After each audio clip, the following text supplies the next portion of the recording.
تو پیسوں کا کم یا زیادہ ہونا، صحت کا کمزور یا اچھا ہونا، کسی بیماری کا آ جانا، یہ ناراضگی کی علامت نہیں ہے۔ ناراضگی کی علامت ہے اللہ سے دور ہونا۔ اعوذ باللہ من الشیطان الرجیم، بسم اللہ الرحمن الرحیم۔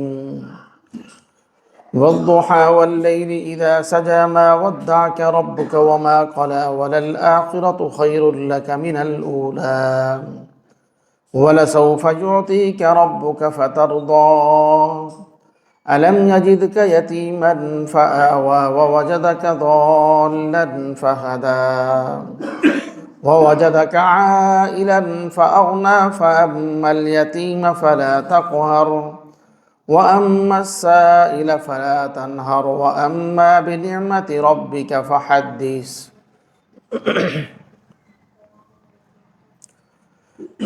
قسم ہے چاشت کے وقت کی، اور قسم ہے رات کی جب کہ وہ چھا جائے، نہیں چھوڑا آپ کو آپ کے رب نے،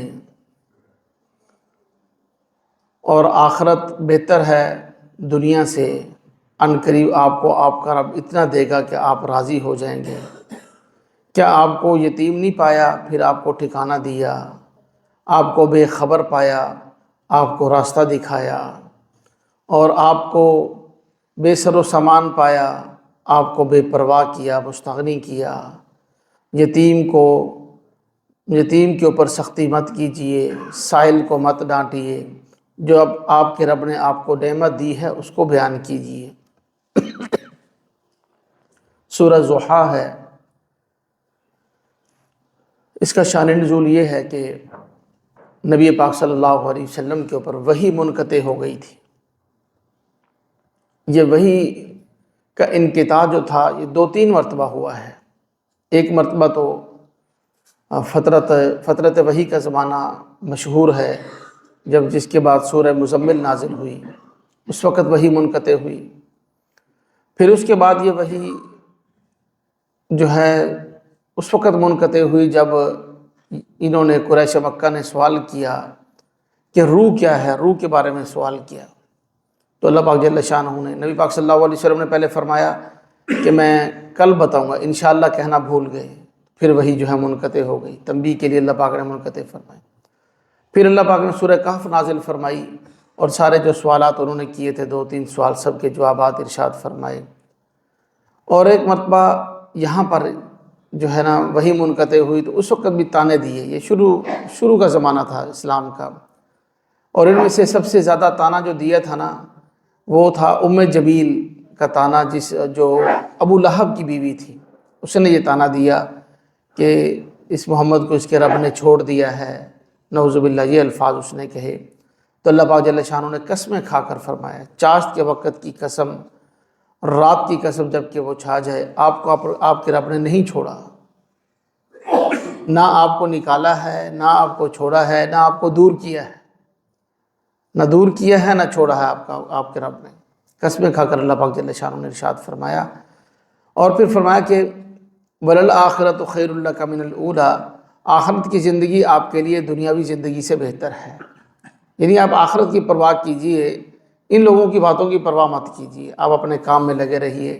فرمایا وَلَسَوْفَ يُعْطِيكَ رَبُّكَ فَتَرْضَىٰ، آپ صلی اللہ علیہ وسلم کو تسلی ہے، آپ کو آپ کا رب اتنا دے گا کہ آپ راضی ہو جائیں گے۔ یہاں پر کئی حدیثیں ہیں، نبی پاک صلی اللہ علیہ وسلم کو فرمان ہے، تفسیر قرطبی کے اندر بھی دوسری جگہ بھی، جس وقت یہ آیت نازل ہوئی نا، آپ کو آپ کا رب اتنا دے گا کہ آپ راضی ہو جائیں گے، تو نبی پاک صلی اللہ علیہ وسلم نے فرمایا میں اچھا یہ بات ہے، اللہ نے مجھے یہ مطلب ہے کہ میرے لیے آسانی کی ہے، تو میں اس وقت تک راضی نہیں ہوں گا جب تک میرا ایک امتی بھی جہنم میں ہوگا۔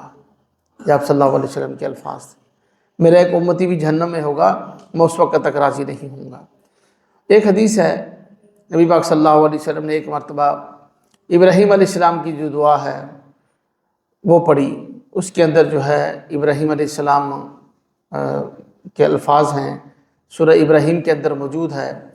ابراہیم علیہ السلام اس کے اندر یہ دعا کر رہے ہیں، یا اللہ اگر تو ان کو عذاب دے تو تیرے بندے ہیں، اگر تو معاف کر دے تو بڑا غفور الرحیم ہے۔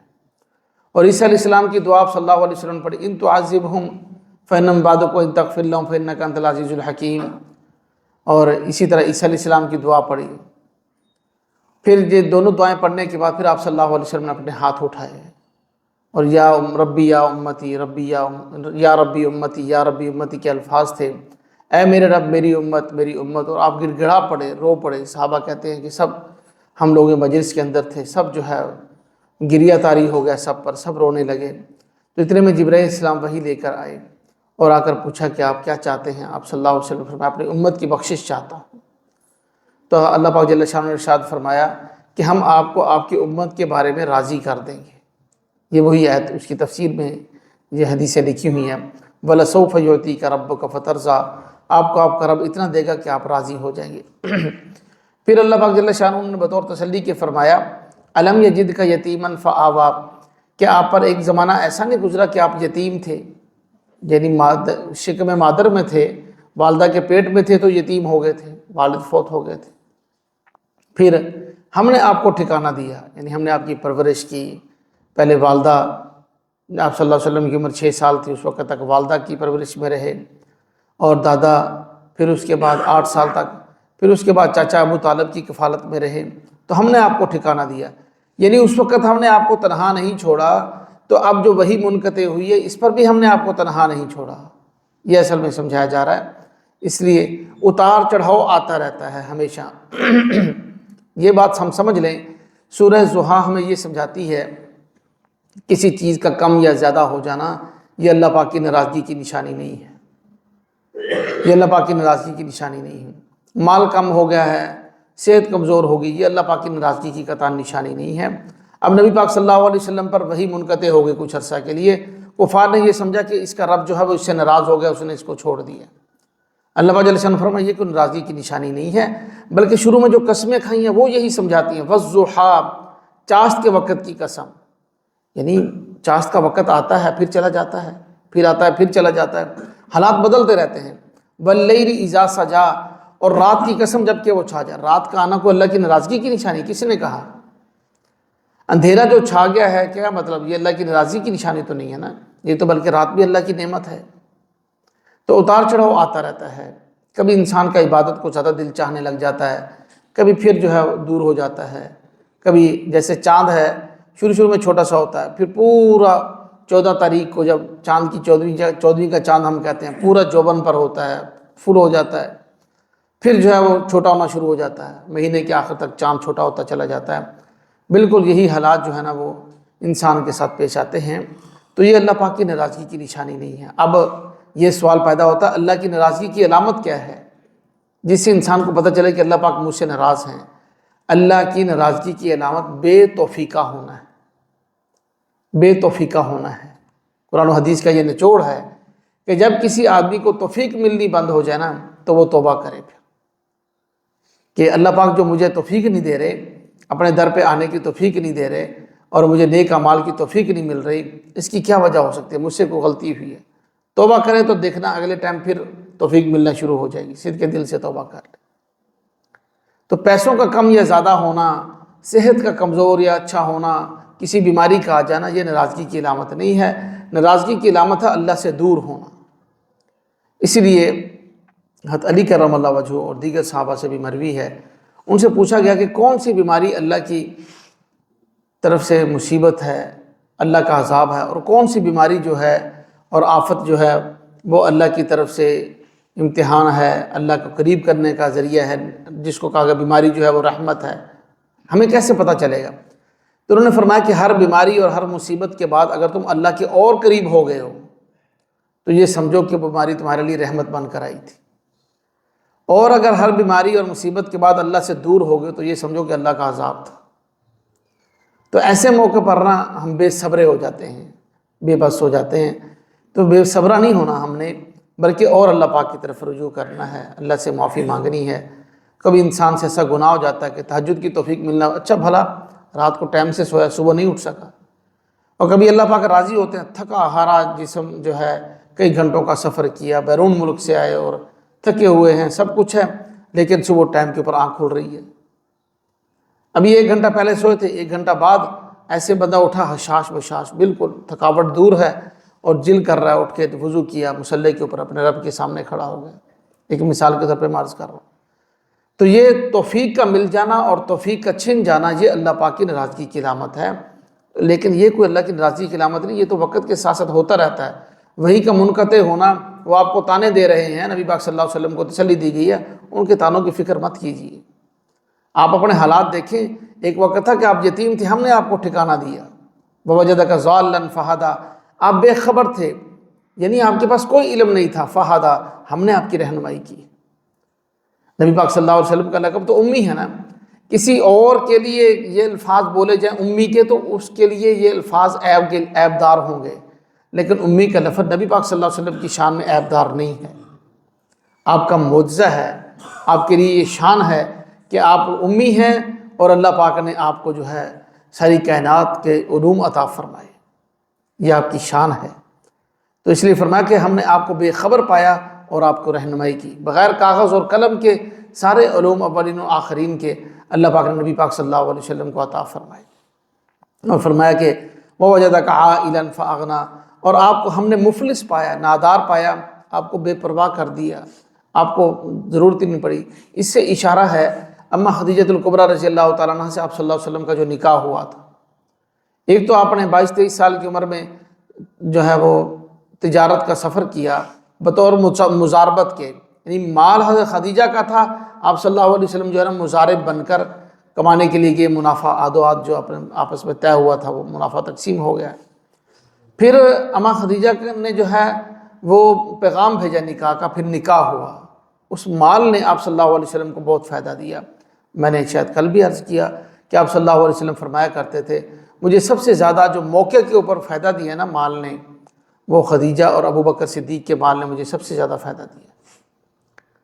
تو اور فرمایا کہ وہ ام الیتیم، جب یہ دیکھیں آپ کے اوپر ایسے حالات گزرے ہیں، فَأَمَّ الْيَتِيمَ فَلَا تَقْهَرْ، کوئی یتیم آپ کے پاس آئے تو اس کو دبائیے مت، اس کے اوپر سختی مت کیجیے، اس کو جھڑکنا، اس کے اوپر سختی کرنا۔ جب انسان کے اوپر خود کے اوپر گزرے ہوں تو وہ کوشش کرتا ہے کہ جو ہے میں ان حالات سے گزرا ہوں، میں کسی کا بھلا کروں، کسی کے ساتھ زیادتی نہ کروں، نرمی کا معاملہ کروں۔ وَأَمَّا السَّائِلَ فَلَا تَنْهَرْ، کوئی سائل آپ کے پاس آئے تو آپ اس کو ڈانٹیے مت۔ اب یہ معاملہ بڑا جو ہے نا، یہ سائل تو اس زمانے کے سائل ہوں گے نا جن کے بارے میں اللہ پاک نے فرمایا، ہمارے بارے میں بھی فرمایا کہ وہ قرآن تو قیامت تک کے لیے اللہ کا کلام ہے، لیکن اب معاملہ بڑا گمبھیر ہو چکا ہے، بہت زیادہ پریشانی کا عالم ہے کہ سائل سارے پیشہ ور ہیں، کدھر جائیں، اور ایسے چمٹ جاتے ہیں زبردستی، جیسے مطلب آدمی نے ان کا قرض دینا ہو، ایسے چمٹ جاتے ہیں، وہ کہتے ہیں جو کچھ ہے بس آپ مرتے ہو تو مر جاؤ، مجھے نکال کے دے دو سارا کچھ۔ یہ حالات آج کل کے سائلین کا۔ تو اس لیے اگر ہمیں اللہ پاک توفیق دے، پتہ تو ہوتا ہے ہمیں کہ بھائی یہ پیشہ ور ہے، یہ مانگنے والا تو ہم سے بھی زیادہ امیر ہے، اس لیے اگر ہم دے سکتے ہیں تو دیں، اور اس کو اگر نہیں دینا چاہتے، دل مطمئن نہیں ہے، بعض لوگوں کا یہ اصول ہوتا ہے، وہ کہتے ہیں ہم نہیں دیں گے پیشہ ور سائلوں کو، اور مسئلہ اور فتویٰ بھی یہی علماء فرماتے ہیں کہ ان کو نہیں دینا چاہیے۔ تب ان سے جان چھڑانی ہے، قرآن کا حکم بھی ہے وَأَمَّا السَّائِلَ فَلَا تَنْهَرْ، سائل کو ڈانٹنا نہیں ہے۔ تو اس لیے یہ الفاظ عموماً ہم بولتے ہیں اللہ بھلا کرے، یہ بہت اچھے الفاظ ہیں۔ اس طرح کسی مہذب الفاظ کے ساتھ ان سے جو ہے وہ جان چھڑائی جائے۔ علماء تو یہ فرماتے ہیں کہ ان کو نہ دیا جائے، پیشہ انہوں نے بنایا ہوا ہے، اور یہ بالکل اللہ پاک کی نافرمانی ہے۔ احادیث میں جو ہے اور قرآن پاک میں بھی اس طرح سوال کرنے سے منع کیا گیا ہے، یہ لوگ پھر بھی سوال کرتے ہیں، تو پھر اب ڈانٹنا بھی نہیں ہے، ڈانٹنے سے بھی منع کیا ہے۔ تو اس لیے حکمت و بصیرت کے ساتھ اور جو ہے مہذب طریقے کے ساتھ جو ہے وہ ان کو جو ہے ان سے جان چھڑوائی جائے۔ اور فرمایا کہ وہ اما بنعمت ربک فحدث، آخری آیت ہے سورہ ضحیٰ کی، اپنے رب کی نعمت کو بیان کیجئے، رب کی نعمت کو بیان، تحدیث بن نعمت ہم کہتے ہیں، بنعمت ربک فحدث۔ اگر کوئی بندہ اپنی خوبی بیان کر رہا ہوتا ہے کبھی کبھار، تو وہ یوں کہتا ہے کہ میں تحدیث بن نعمت کے طور پر بیان کر رہا ہوں کہ اللہ نے یہ نعمت مجھے دی ہے۔ تو اللہ پاک کی کوئی نعمت انسان کے اوپر ہو، جہاں خطرہ نہ ہو، یہ ہو کہ مخلص لوگ ہیں سارے کے سارے، وہاں پر بیان بھی کر دینی چاہیے، اور جہاں پر نظر لگنے کا، حسد کا خطرہ ہو، وہاں پر قرآن پاک میں منع بھی کیا گیا ہے، نعمت کو بیان نہیں کرنا چاہیے۔ اس لیے یہ انسان کے اوپر موقوف ہے، کہاں وہ مناسب سمجھتا ہے کہ اس نعمت کو بیان کیا جائے، کہاں مناسب نہیں سمجھتا۔ اصل مقصد جو ہے نا نعمت کو بیان کرنے کا، وہ یہ ہے کہ اللہ کا شکر بجا لائے۔ اب وہ لازمی نہیں ہے کہ منہ سے بیان کرے، وہ انسان کے اپنے اعضاء سے بھی پتہ چل سکتا ہے، اس کے لباس سے، اس کی سواری سے، اس کے جوتوں سے، اس کے سر کا کپڑا اچھا ہو جس سے اللہ پاک کی نعمتوں کا اظہار ہو کہ میرے اوپر یہ اللہ پاک کی نعمتیں ہیں۔ حدیث پاک ہے، نبی پاک صلی اللہ علیہ وسلم نے ارشاد فرمایا ان اللہ تعالی جمیل یحب الجمال، اللہ پاک خود خوبصورت ہیں، خوبصورتی کو پسند فرماتے ہیں۔ ایک بندے کو اللہ نے کروڑوں روپیہ دیا ہے اور وہ شلوار جو ہے اور طرح کی، قمیص اور طرح کی، ایک جوتا اور ہے، ایک جوتا اور ہے، پھٹے پرانے کپڑے جان بوجھ کے پہن رہا ہے، یہ کوئی بزرگی نہیں ہے۔ یہ ہم اس کو شاید پتہ نہیں کیا سمجھتے ہیں، بزرگی ہے یا درویشی ہے۔ یہ دین سے دوری کی نشانی ہے۔ جو اللہ نے نعمت دی ہے وہ ہمارے اوپر نظر آنی چاہیے۔ اپنی مطلب ہے کہ صحت کے اوپر فوکس کریں، اپنے آرام کے اوپر، اپنی جیسے جیسے عمر بڑھتی جائے اپنی خوراک کے اوپر فوکس کریں، کھانا اچھا کھائیں۔ یہ کوئی کنجوسی کرنا، یہ چیزیں جو ہے یہ کوئی دین کا حصہ نہیں ہے۔ جو نعمت اللہ نے ہمیں دی ہے وہ نظر آنی چاہیے۔ یہ ہے فَأَمَّا بِنِعْمَةِ رَبِّكَ فَحَدِّث، یہ تو حدیث پاک ہے، مَن لَّمْ يَشْكُرِ النَّاسَ لَمْ يَشْكُرِ اللَّهَ، جو لوگوں کا شکریہ ادا نہیں کرتا وہ اللہ کا شکریہ کیسے ادا کرے گا؟ اللہ کا بھی شکریہ ادا نہیں کر سکتا۔ اس لیے ہمیں یہ حکم ہے کہ ہمارے کے ساتھ محبت کرتا ہے، بھلائی کا معاملہ کرتا ہے، ہم اس کو شکریہ اس کا ادا کریں، جزاک اللہ خیرہ، ان الفاظ کے ساتھ اس کا شکریہ ادا کریں۔ حدیث پاک میں یہ الفاظ بھی نبی پاک صلی اللہ علیہ وسلم نے بتائیں۔ اب جو بندوں کا شکریہ ادا کرے گا وہ اللہ کا بھی شکریہ ادا، اللہ کا شکریہ یہی ہے وَأَمَّا بِنِعْمَةِ رَبِّكَ فَحَدِّث، اس کی نعمتوں کو بیان کیا جائے، نعمتوں کو یاد کیا جائے، اپنے جسم سے اس کا اظہار کیا جائے، پھر اس نعمتوں کو یاد کر کے دعا مانگی جائے۔ ایک بہت بڑے عالم ہیں، میں نے ان کو یہ فرماتے ہوئے سنا، کہنے لگے کہ میں دعا مانگتا ہوں اللہ پاک سے 1 گھنٹہ، یہ بھی اللہ پاک کی نعمت ہے، اس کا احسان ہے، کسی کو توفیق دے دے۔ ہم سے تو 2 منٹ ہاتھ نہیں اٹھائے جاتے، تھوڑی سی دعا کسی دن لمبی ہو جائے تو ساتھی کہنے لگ جاتے ہیں دعا مختصر کیا کریں، تھک جاتے ہیں۔ روحانیت ہماری بالکل جو ہے نا وہ ختم ہو چکی ہے۔ جن لوگوں کی روحانیت زیادہ ہوتی ہے وہ زیادہ دیر بھی مانگ لیتے ہیں، اب وہ کہتے ہیں میں 1 گھنٹہ دعا مانگتا ہوں، جن میں سے کہتے ہیں میرے 15-20 منٹ اسی پر گزر جاتے ہیں، میں اللہ کی نعمتیں گنواتا ہوں، یا اللہ تو نے میرے اوپر یہ احسان کیا، تیرا لاکھ لاکھ شکر ہے، یا اللہ تو نے میرے اوپر یہ احسان کیا، تیرا کروڑوں شکر ہے، یا اللہ تو نے میرے نعمتیں گنواتا رہتا ہوں۔ ظاہری بات ہے جو انسان ان نعمتوں کو گنے گا اس کا سر عاجزی کے ساتھ جھکا رہے گا اپنے رب کے سامنے، کبھی وہ تکبر اور غرور نہیں کرے گا۔ تکبر اور غرور وہی کرتا جو سمجھتا میں نے کمایا ہے، میں نے حاصل کیا ہے، میری یہ صلاحیت ہے، مجھے پھول لگے ہوئے ہیں، میں پتہ نہیں آسمانوں سے عرشوں سے اترا ہوا ہوں۔ جو اپنے آپ کو سب کچھ سمجھتا ہے نا، وہ تکبر سے اس کا آنکھیں جو ہیں وہ ماتھے کے اوپر ہوتی ہیں، کسی کو انسان نہیں سمجھتا۔ لیکن جو اپنے رب کا شکر ادا کرتا ہے وہ ہمیشہ عاجزی میں رہتا ہے کہ یا اللہ تیرا فضل ہے، تو نے مجھے دے دیا، یہی تو کہیں اور بھی دے سکتا تھا، مجھے کسی کا محتاج بنا سکتا تھا، تیرا احسان ہے۔ تو یہ وَأَمَّا بِنِعْمَةِ رَبِّكَ فَحَدِّث، اپنے رب کی نعمت کو بیان کیا جائے، جسم سے بھی نظر آئے، زبان سے بھی نظر آئے، ہمیشہ دینے والے بنے۔ نبی پاک صلی اللہ علیہ وسلم کی حدیث ہے الید العلیٰ خیر من ید السفلیٰ، اوپر والا ہاتھ نیچے والے ہاتھ سے بہتر ہے۔ ان جو ہاتھ دیتا ہے وہ اوپر ہوتا ہے نا، اوپر والا ہاتھ، جو لے رہا ہوتا ہے وہ نیچے ہوتا ہے، تو فرمایا کہ اوپر والا ہاتھ جو ہوتا ہے وہ بہتر ہوتا ہے، دینے والا۔ اللہ ہمیں دینے والا رکھے، اپنی نعمتوں کا شکر ادا کرنے کی توفیق عطا فرمائے۔